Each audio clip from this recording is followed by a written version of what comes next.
Haleluya. Kita tepuk tangan buat para musisi. Jangan lupa yang bagian media, tepuk tangan juga untuk ya sound systemnya atau soundman-nya, semuanya terlibat. Para usher, semua yang terlibat. Kita bersyukur untuk itu.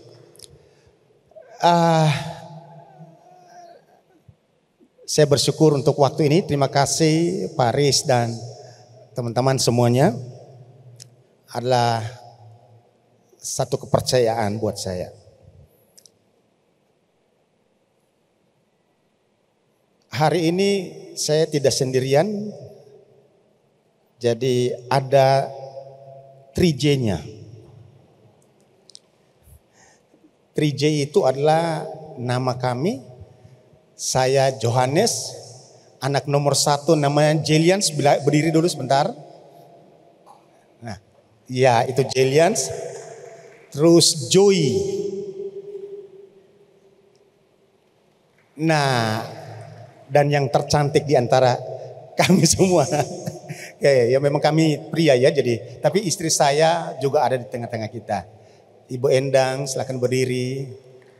Haleluya. Tahun 2000 kami diutus dari gereja ini ke Tual.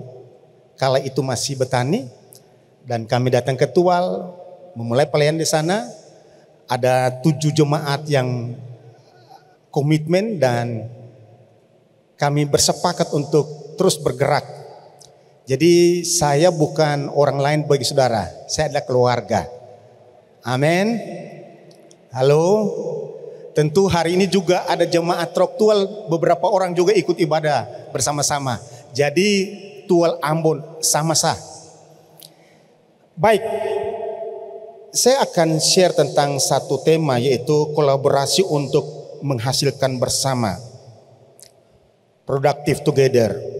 Tapi saya mungkin buat disclaimer dulu bahwa kalau saya bicara tentang produktif, berarti saya sedang bicara tentang masalah rohani, masalah iman. Kalau saudara menangkapnya dan bisa menerapkan di lingkungan hidup saudara, keseharian saudara, itu terserah. Tapi saya lebih arah kepada hal rohani, supaya kita mengerti apa yang Tuhan inginkan buat kita. Nah, saudara, jadi produktivitas itu adalah bukti nyata daripada iman yang hidup. Kalau saudara kita katakan bahwa kita punya iman yang hidup, apa buktinya? Berarti ada satu produktivitas dalam hidup kita. Tentu buat saya bukan soal aktivitas di luar, karena banyak orang sibuk tapi bukan produktif. Tapi kita semua bisa meyakinkan bahwa kita punya hubungan yang intim dengan Tuhan. Kita sedang bergerak terus dengan Tuhan. Buat saya itu lebih utama. Ya. Nah, oleh karena itu untuk produktivitas, maka saya berharap bahwa hal yang harus kita tangkap adalah kita tidak bisa kerja sendiri, kita perlu kolaborasi antara satu dengan yang lain. Nah, apa itu kolaborasi? Saya hanya memberikan sedikit pengertian tentang kolaborasi, artinya bahwa kolaborasi adalah proses bekerja sama untuk mengeluarkan gagasan atau ide dan menyelesaikan masalah secara bersama-sama menuju visi bersama. Kolaborasi itu penting untuk mencapai hasil terbaik saat menyelesaikan masalah yang rumit. Jadi saya tahu begini, setiap kita diberikan kemampuan, setiap kita diberikan kapasitas untuk menyelesaikan masalah, tapi kadangkala ada yang tidak bisa terselesaikan, kita perlu orang lain. Mungkin dari yang lain itu dia dengan kalimat yang sederhana, tetapi bisa menginspirasi kita, bisa memberikan kekuatan buat kita. Dia bisa memberikan penghiburan buat kita, memberikan dorongan buat kita untuk kita bisa selesaikan masalah yang rumit. Nah, sekarang bicara tentang komunitas, berbicara tentang satu pelayanan, maka saya percaya kolaborasi itu adalah hal yang sangat penting untuk kita. Nah, yang saya sedang bicarakan hari ini tentang kolaborasi adalah berhubungan dengan iman kita yang mesti dikolaborasi. termasuk paradigma kita, pikiran kita. Karena kadangkala ada yang punya paradigma yang berbeda. Nah ini mesti kita satukan. Lalu karunia-karunia rohani, termasuk kita bergerak dalam satu visi. Sehingga kalaupun ada yang berdiri di sisi yang berbeda, maksud saya begini, mungkin dia di bidang ada, kalau kita bicara tentang tujuh gunung, maka mungkin dia di bidang pendidikan, mungkin dia di dunia politik, pemerintahan dan lain sebagainya. Tetapi kita tahu bahwa kita bergerak dalam satu visi, kita bergerak dalam kerajaan Allah. Tuhan mau apa yang kita lakukan untuk dunia ini, terutama untuk kota negeri kita. Nah pertanyaannya, kenapa mesti kita bicara tentang kolaborasi? Saya sedang bicara tentang dasarnya. Kenapa kita bicara tentang kolaborasi? Kejadian pasal yang pertama ayat yang ke-27 sampai 28. Kejadian pertama ayat 27 sampai 28. Alkitab berkata begini, maka Allah menciptakan manusia itu menurut gambarnya. Menurut gambar Allah diciptakannya dia, laki-laki dan perempuan diciptakannya mereka. Yang saya mau garis bawah adalah laki-laki dan perempuan. Dua perbedaan antara jenis kelamin yang berbeda atau gender yang berbeda, karakter yang berbeda. Ada dua sifat yang berbeda. Di mana Tuhan bilang gini, itu diciptakan, diberikan kepada kita. Jadi saudara laki-laki, saudara perempuan, itu semua adalah anugerah Tuhan. Nah perhatikan ayat yang ke-28. Berkata begini, Allah memberkati mereka, lalu Allah berfirman kepada mereka, beranak cuculah dan bertambah banyak, penuhilah bumi ini dan taklukkanlah itu, berkuasalah atas ikan-ikan di laut dan burung-burung di udara dan atas segala binatang yang merayap di bumi. Saudara dengar ini, bahwa untuk kita bisa ada multiplikasi atau untuk kita bisa terjadi produktivitas sampai kepada kita memiliki otoritas untuk bergerak, itu dibilang begini, kita perlu laki-laki dan perempuan. Kata begini, perlu kolaborasi. Amin. Kalau ada yang punya otoritas, apa artinya otoritas kalau tidak ada rakyatnya? Setuju saudara? Nah jadi itu semua akan dibuat kalau kita ini berkolaborasi. Saudara lihat nih, gubernur tetap ada wakilnya. Tetapi ada partai yang mengusungnya. Presiden ada wakilnya. Ada partai yang mengusungnya. Mesti ada kolaborasi. Coba dia kerja sendiri, tidak mungkin dia menang. Oke. Tuhan memberikan kepada kita kemampuan untuk apa? Saling memperlengkapi dan saling menyempurnakan. Manusia disebut ciptaan yang sempurna karena punya komunitas. Saudara dengar ini. Jadi kita ini disebut manusia yang sempurna karena kita punya komunitas. Karena apa? Kita saling melengkapi dan menyempurnakan. Kalau sendiri kita tidak bisa. Haleluya. Satu waktu nanti, mungkin 2 tahun atau 1 tahun ke depan, sekiranya saudara lihat semua gedung ini sudah rampung, saudara akan kagum, Tuhan luar biasa. Tapi itu karena ada kolaborasi antara semua pihak dalam gereja ini. Amin. Jadi jangan pernah berpikir bahwa saudara tidak berarti. Saudara sangat berarti gereja ini. Halo. Kita bukan, orang-orang tua bilang hanya from rumah, bukan. Tapi kita ada, sangat berarti untuk gereja ini. Nah, Kejadian 2 ayat yang ke-18 berkata begini. Tuhan Allah berfirman, tidak baik kalau manusia itu seorang diri saja. Oke, ayat ini tentu berbicara tentang suami istri, Adam dan Hawa. Tetapi bukankah ayat ini sedang berbicara buat kita hari ini bahwa Tuhan sendiri berpendapat kolaborasi itu penting. Tuhan tidak suka berdiri sendiri. Dia mau ada kolaborasi. Karena dia ciptakan manusia bukan hanya satu orang, tetapi banyak orang. Itulah sebabnya Tuhan bilang mulai dari awal. Itu idenya Tuhan. Tuhan mau kita harus ada kolaborasi. Untuk mencapai sebuah tujuan, untuk mencapai sebuah visi, tentu perlu ada kerjasama antara semuanya. Antara visi dari Bapak Gembala diberikan, semua staf kita dukung, semua pengerja dukung, semua jemaat dukung. Itu yang namanya kolaborasi. Dan saudara tahu itu kita sedang menggenapi apa yang dijanjikan Tuhan atau apa yang dikatakan oleh Tuhan. Tadi kita nyanyi begini, Tuhan berkata, saya setuju, saya percaya. Nah sekarang Tuhan bilang begini, tidak baik kalau manusia itu seorang diri saja. Jadi yang masih jomblo jangan pikir itu dulu. Fokuskan kepada firman Tuhan dulu. Oke, aku akan menyediakan penolong baginya yang sepadan dengan dia. Aku akan menjadikan penolong baginya yang sepadan dengan dia. Kata penolong Ezer yaitu memberi bantuan. Penolong juga itu artinya penyempurna. Jadi kita tidak sempurna tetapi kita diberikan kemampuan untuk menyempurnakan, saling memperlengkapi. Itulah kolaborasi. Nah, hari ini saya share 3 kekuatan kolaborasi dari Pengkhotbah pasal yang keempat ayat 9 sampai ayat yang ke-12. Pengkhotbah pasal 4 ayat yang ke-9 sampai 12, tapi saya memulai dari ayat yang ke-8 dari terjemahan firman Allah yang hidup. Ayat yang ke-8 dari Pengkhotbah pasal 4 berkata begini. Ada orang yang hidup seorang diri saja, tanpa anak ataupun saudara. Namun ia membanting tulang untuk terus-menerus mengumpulkan kekayaan. Lalu dia berkata begini, kepada siapakah semuanya itu akan kutinggalkan? Tanyanya. Untuk apa aku mengorbankan begitu banyak kesenangan? Semua itu sia-sia dan sungguh menyedihkan. Nah, nanti kalau kita masuk ke ayat yang ke-9, sepertinya ayat yang ke-8 tidak ada hubungannya.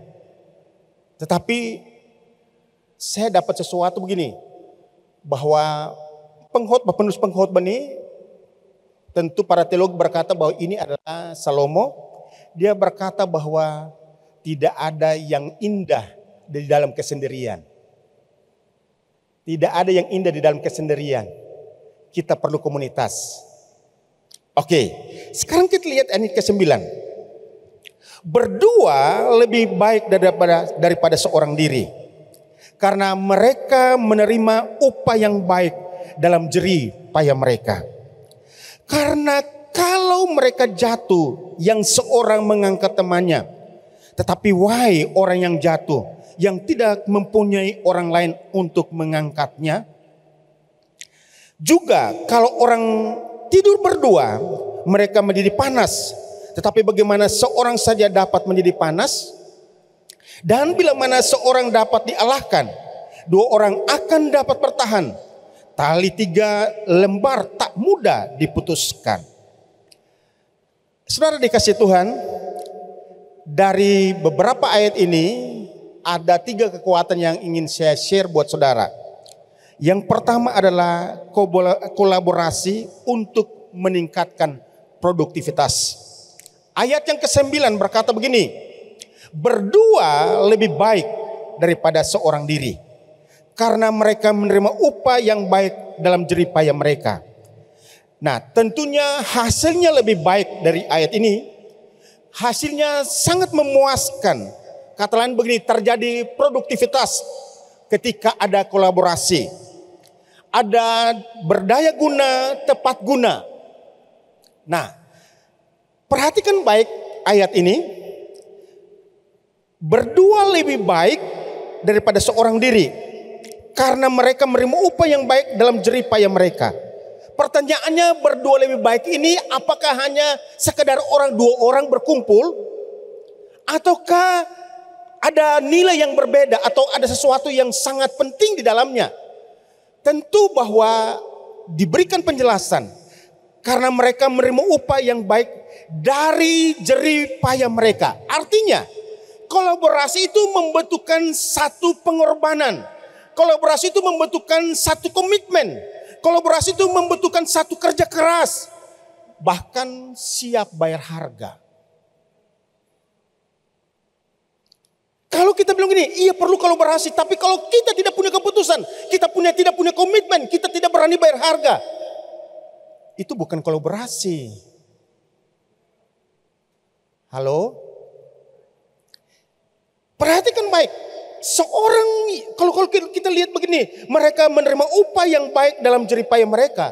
Berarti mereka adalah orang-orang yang bekerja keras. Orang-orang yang setiap hari mempunyai hati, punya pikiran yang selalu dikeluarkan. Mereka punya waktu untuk berpikir. Mereka punya waktu untuk menganalisanya. Mereka punya waktu untuk mendefinisikannya. Mereka punya waktu untuk apa? Mengaplikasikannya. Mereka punya waktu untuk bisa menjadi berkat buat orang lain. Tapi kalau kita bilang begini, kita mesti kolaborasi. Tapi kalau tidak ada tindakan, tidak bisa. Tidak akan terjadi apa-apa. Halo? Oke, kembali ke misalnya rumah tangga. Hubungan suami istri. Misalnya kita ingin untuk kita punya keluarga jadi berkat. Bagaimana kita menjadi doa kita membuat berkat buat orang lain. Soalnya kalau tidak bisa, yang satunya tidak bisa membuat komitmen. Tidak bisa, mesti suami istri buat komitmen yang sama-sama. Ayo kita mesti berdoa sama-sama. Ayo kita mesti bertumbuh sama-sama. Ayo kita mesti punya waktu untuk perenungan firman Tuhan bersama-sama. Ayo kita bergerak sama-sama dalam kerjaan Allah. Tapi kalau semuanya punya mimpi, punya keinginan, tapi kalau tidak punya gerakan, itu hanya mimpi. Nah, mari kita lihat apa yang dilakukan di jemaat Efesus. Surat Rasul Paulus kepada jemaat di Efesus, bagaimana mereka kolaborasi karunia-karunia. Efesus pasal yang keempat ayat yang ke-11 sampai ayat yang ke-16. Alkitab berkata begini. Dan Allah yang memberikan baik rasul-rasul maupun nabi-nabi, baik pemberita-pemberita Injil maupun gembala-gembala dan pengajar-pengajar. Saya bertanya begini, apakah satu karunia tidak cukup? Kalau itu dari Tuhan kan sebenarnya bisa. Betul tidak? Kalau Tuhan hanya kasih gembala, kira-kira bisa tidak? Bisa. Tapi persoalannya Tuhan sudah kasih kita manusia yang banyak. Kalau hanya kita mengandalkan satu orang, tidak bisa. Hasilnya tidak maksimal. Itu sebabnya Tuhan buat kita banyak. Tuhan juga harus bertanggung untuk memberikan karunia buat kita, memberikan kapasitas satu kemampuan buat kita. Dan di sini dibilang begini, ada 5 jawatan atau 5 karunia itu. Yang pertama rasul-rasul, nabi-nabi, pemberita-pemberita Injil, gembala-gembala, dan pengajar-pengajar. Semuanya mesti kolaborasi karena apa? Ada satu tugas yang sangat berat yang harus dijalankan. Tugasnya apa?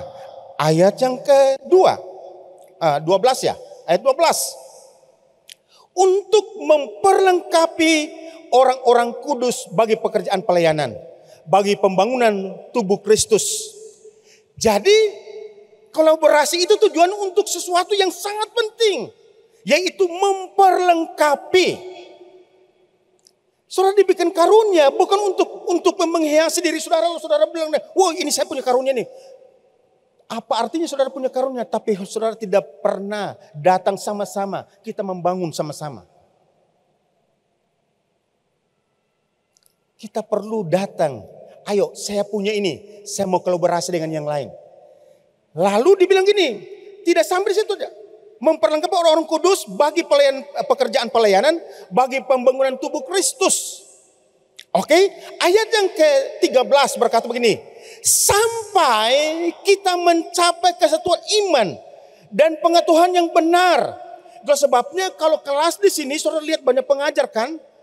Karena mungkin materinya sama, tapi bisa saja ada yang diperkaya dengan pandangan yang berbeda. Lalu kita begini, wow, kemarin tahun lalu kita dapat yang sama. Dengan pengajar ini, tahun ini kita sudah dapat yang sama, tapi ada yang lebih memperkaya lagi. Itu yang namanya apa? Kolaborasi. Untuk tujuan apa? Untuk memperlengkapi. Tapi tidak sampai di situ. Ayat yang ke-13, sampai kita semua telah mencapai kesatuan iman dan pengetahuan yang benar tentang anak Allah. Kedewasaan penuh dan tingkat pertumbuhan yang sesuai dengan kepenuhan Kristus. Artinya apa? Gambar kita adalah serupa dengan Kristus. Nah, untuk serupa dengan Kristus perlu ada kerjasama yang baik. dari semua pihak. Gereja telah mengajar yang baik, tapi kalau jemaat hanya dengar dan tidak melakukannya, saudara rugi. Saudara mesti menangkap dan menerapkannya. Berdoa, Tuhan tolong mampukan saya untuk menghidupi apa yang saya dengar, apa yang saya pelajari. Dan karena apa? Mari kita lihat ayat yang berikut. Ayat yang ke-14. Sehingga kita bukan lagi anak-anak yang diombang-ambingkan oleh rupa-rupa angin pengajaran. Oleh permainan palsu manusia dalam kelicikan mereka yang menyesatkan. Saya mau bilang buat saudara begini. Seharusnya kalau jemaat semua menangkap apa yang disampaikan di gereja, apa yang diajarkan di kelas-kelas, bahkan di KC.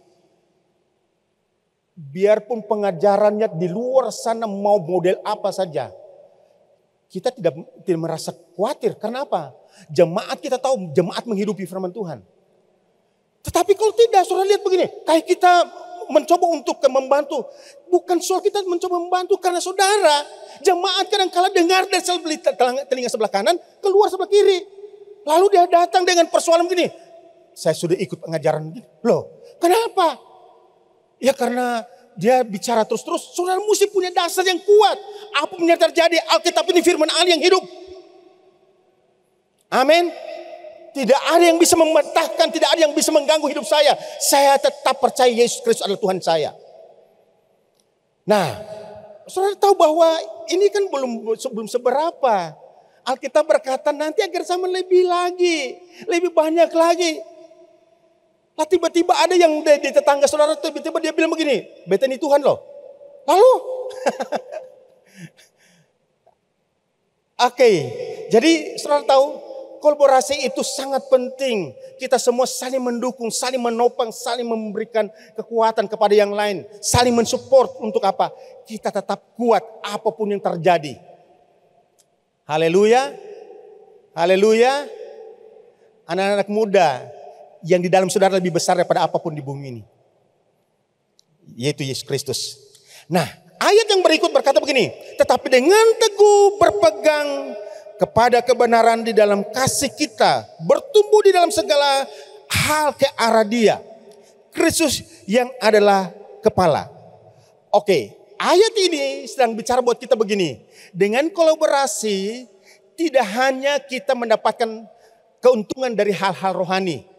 Karena dia bilang begini, bertumbuh dalam segala hal ya, segala hal. Sebentar. Bertumbuh di dalam segala hal ke arah Dia. Jadi saya percaya waktu kita sedang bertumbuh, kolaborasi membuat kita sedang bertumbuh rohani kita. Dampaknya hal yang lain pun akan bertumbuh. Amin. Mungkin ada yang saudara begini, loh kok jadi, kok bisa? Padahal saya sudah tidak berdoa itu. Tapi karena saudara bertumbuh, Tuhan bertanggung jawab atas hidup saudara.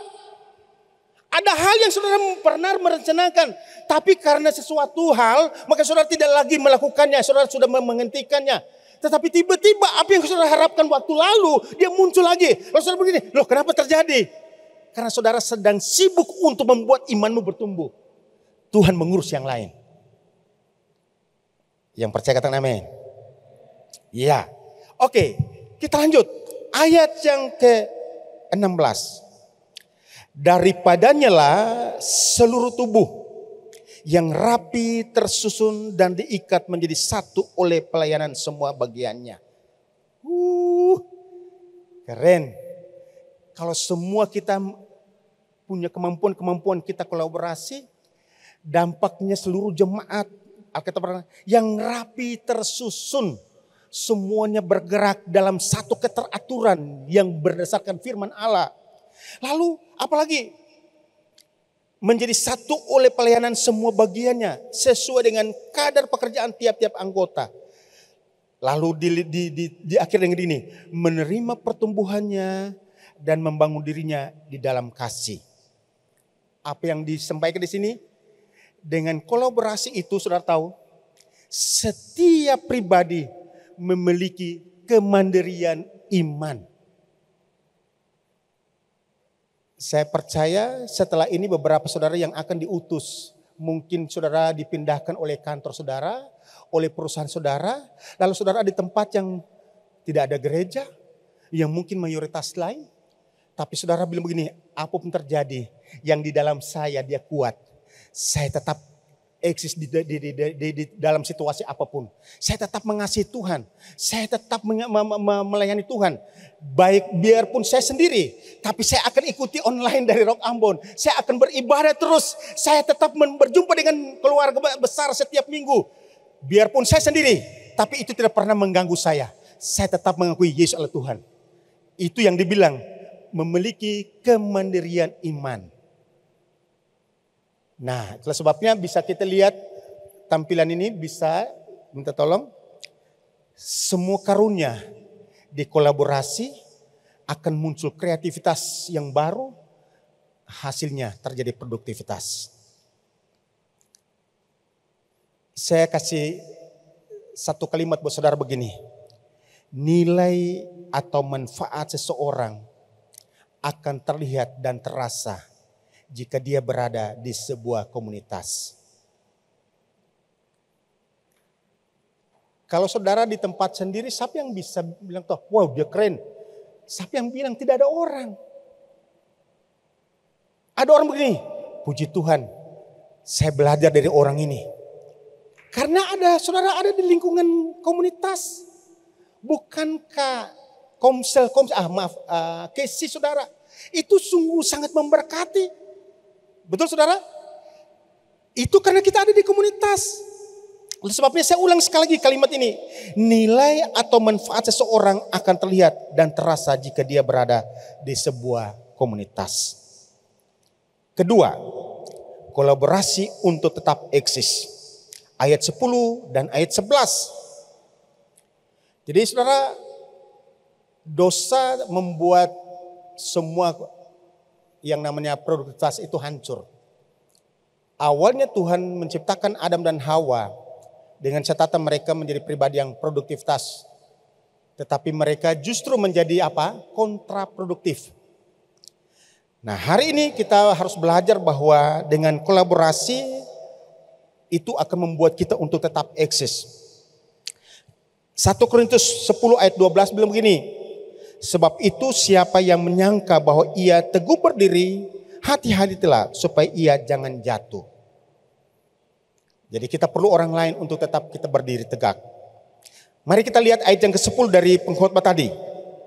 Karena kalau mereka jatuh, yang seorang mengangkat temannya.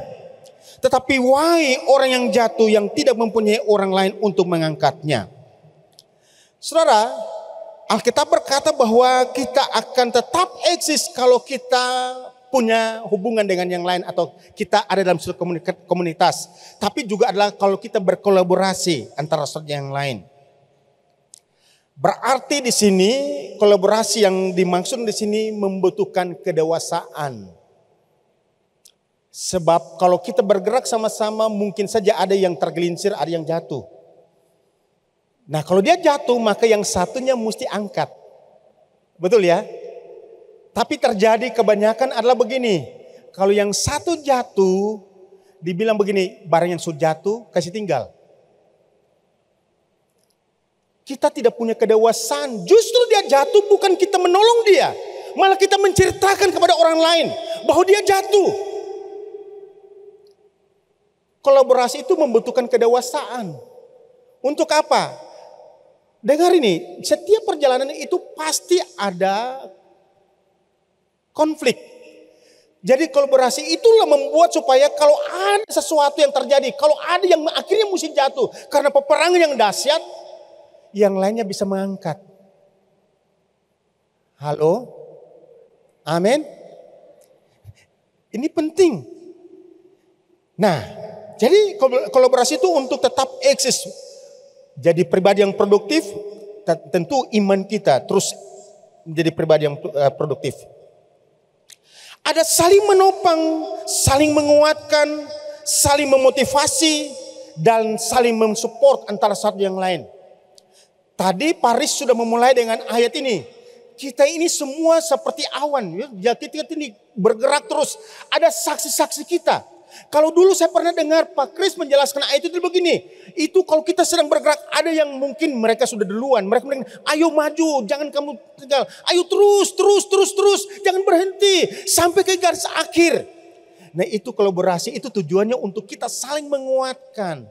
Karena kemungkinan saja ada yang karena sesuatu hal membuat dia bisa labil dalam membuat keputusan.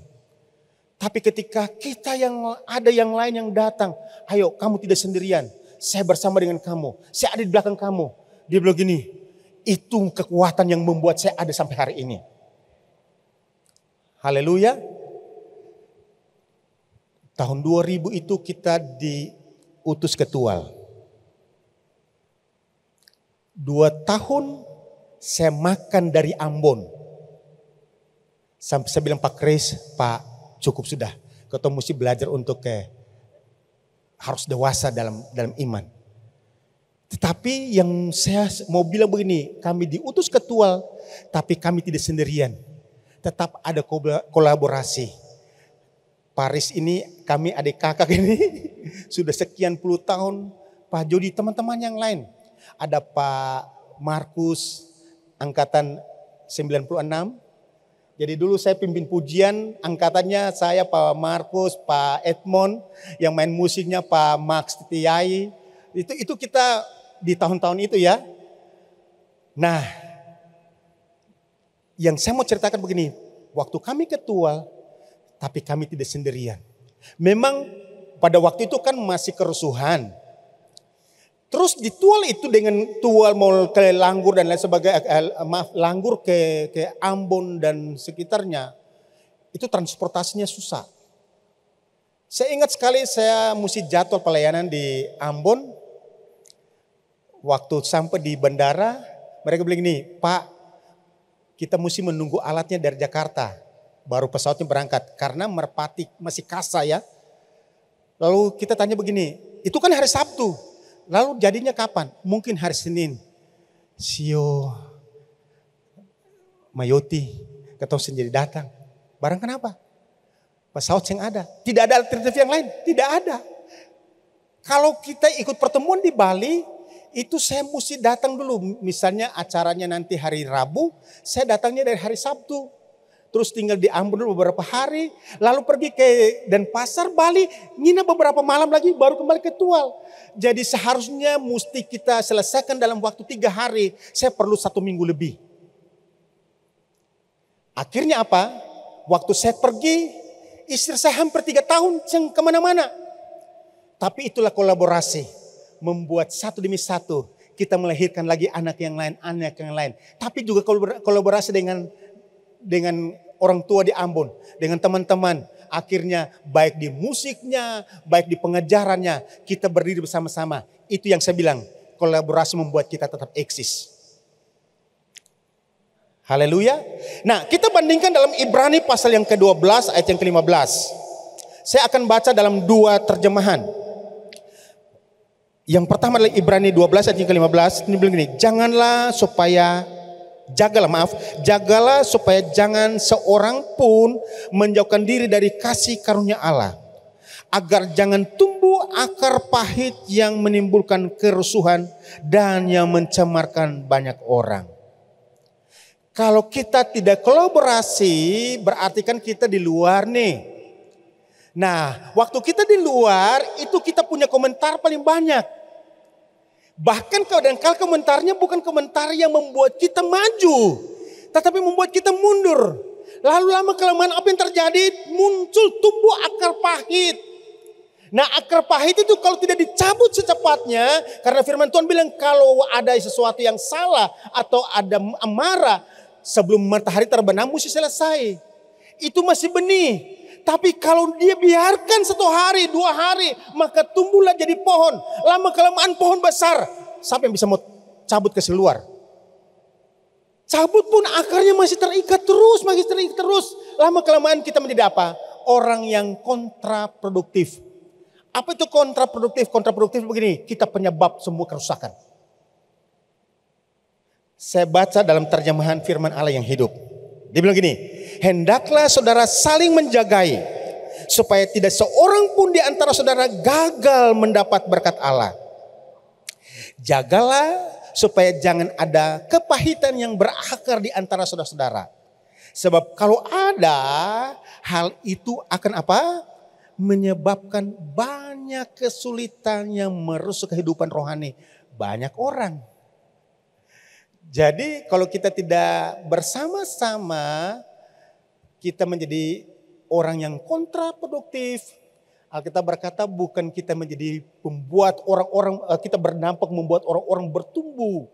Tapi justru kita menjadi penyebab orang-orang rusak. Oleh karena itu harus tetap kita kolaborasi. Saya minta sebuah kalimat yang saya mau sampaikan kepada saudara.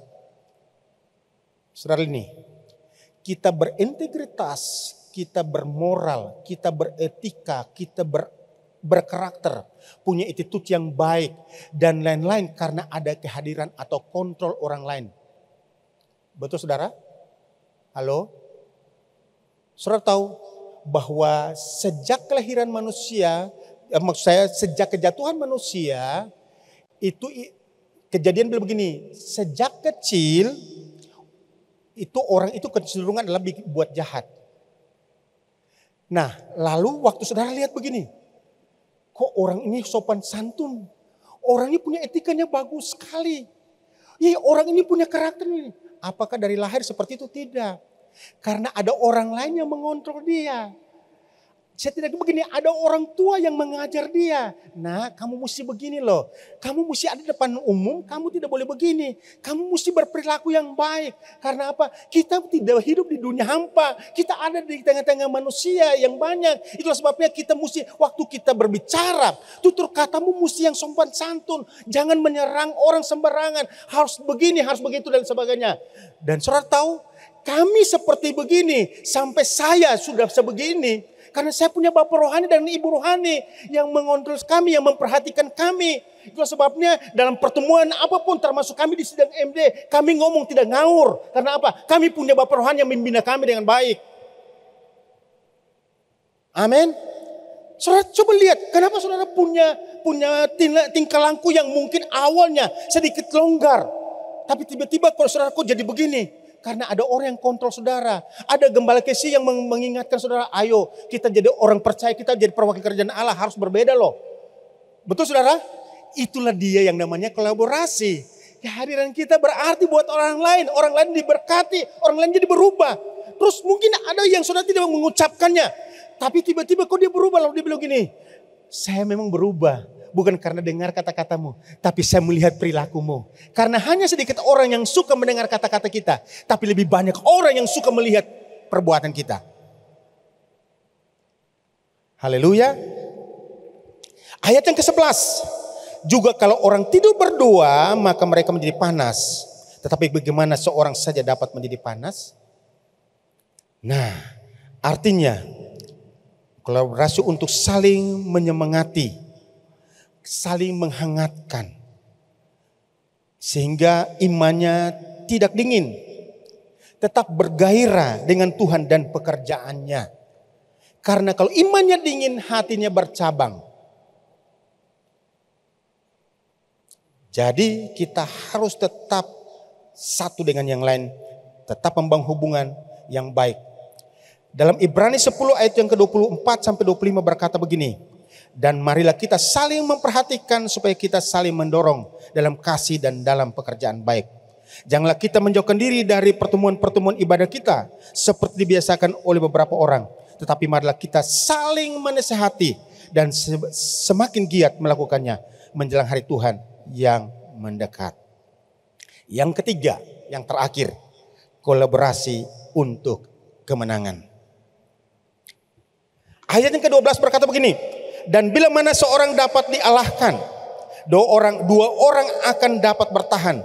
Tali 3 lembar tak mudah diputuskan. Kolaborasi di sini untuk kita tetap produktif, tapi supaya kita tetap menang terhadap semua bentuk peperangan di akhir zaman ini. Kolaborasi supaya kita saling menjaga dan memperhatikan. Saudara lihat gambar ini, yang ngecatnya di atas, dia sangat yakin bahwa dia tidak jatuh karena ada orang yang menjaga dan memperhatikan di bawah. Berarti dalam kolaborasi ini dibutuhkan saling mempercayai. Jangan saling mencurigai. Tetapi kita harus percaya bahwa yang satu dia menolong kita. Jangan cepat berasumsi. Masa temanmu ketawa di sebelah terus mungkin dia ketawa saya nih. Belum tentu mungkin ada sesuatu yang membuat dia hati senang, bahagia sampai dia ketawa. Kenapa kita sudah berasumsi? Mestinya kita harus bergerak untuk selalu berpikir positif. Jangan sampai dia ketawa karena memberikan dukungan buat saya. Haleluya. Nah ini dia.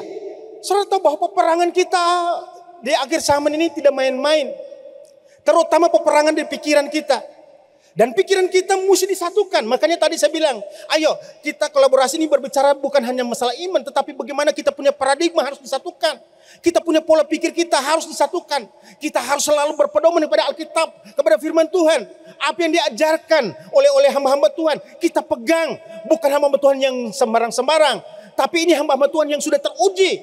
Mereka sudah melayani bertahun-tahun. Dan saudara melihat hidup mereka. Ayo tetap percaya. Karena mereka ajarkan itu kehidupan. Haleluya. Nah, sehingga waktu kita bergerak dalam peperangan apapun, mungkin saudara tidak berjalan sendiri. Tapi ada orang yang punya doanya menyertai saudara. Ada orang yang menaruh imannya menyertai saudara. Bahkan ada orang yang menaruh kasih dan cintanya menyertai saudara.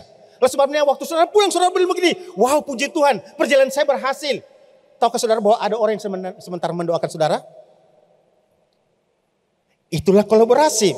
Nah, ternyata filosofi daripada prajurit untuk pergi berperang, belum pernah kita tahu bahwa ada satu prajurit yang diutus sendirian. Betul ya? Tetap berkelompok, beregu. Nah, ternyata ini maksudnya. Yang pertama adalah untuk membangkitkan semangat dan keberanian. Jadi kalau dia pergi perang, kenapa satu kelompok ya?